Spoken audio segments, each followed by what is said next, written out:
Hello, everybody. My name is Angel, and today we'll be talking about the life of a Chinese farmer, more specifically the Sui Dynasty.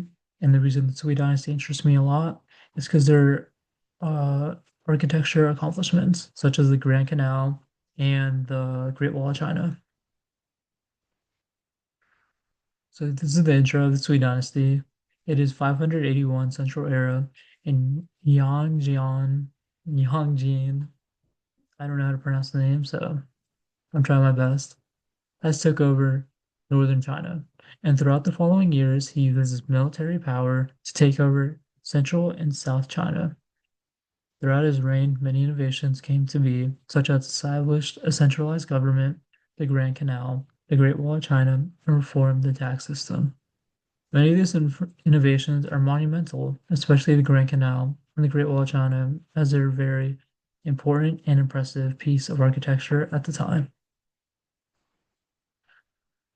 In this slide, we will be following the life of Kai the farmer. Kai had a normal family with a wife and two kids, and spent most of his days growing millet, wheat, beans, and rice. And during the free time, Kai and his family would spend some time honoring his ancestors.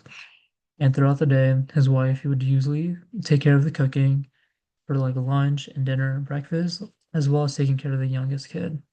While the oldest kid usually tagged along with Kai. Usually kids around this time period, around the teenage years and above that, would follow the parents, but most specifically the fathers if they were male, and they would help out with the farming. And if they were female, they would help out with their mothers cooking and weaving. The culture of the Sui dynasty. Kai and his family were Buddhist, and around this time, Buddhism was the biggest religion of China. During the week, Kai and his family would visit the temple and pray for a good harvest and the safekeeping of his family, as well as meet with monks and talk to them about folklore and stories. At home, Kai would pray and worship his ancestors, as it would believe, as it was believed they protected their family and crops. And for fun, people would play instruments such as drums, flutes, and as well as dance. And every dance was unique to each village most of the time because and and dances and culture were spread around villages. So many of the villages had the same sort of culture. Overall, the people of the Sui dynasty had amazing culture that were passed down many generations. Politics during the Sui dynasty.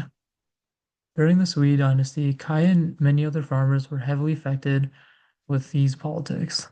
The government made an equal field system and decided how much land you had based on family size and labor, as well as took land if someone in your family passed away. And during the construction of the Grand Canal and Great Wall of China, many farmers were taken away from their farms and forced to work on these historical structures, which led to many of them dying and some families struggle without a father in the household.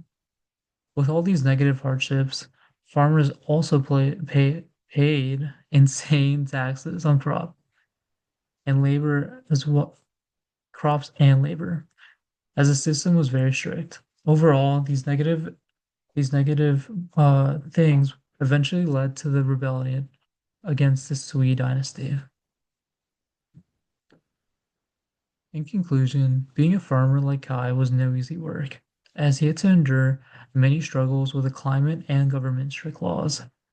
But politics aside, Kai enjoyed life, as the culture was very diverse and amazing, as there's many things to do during the free time, such as dancing and playing, as well as praying for their ancestors and other things.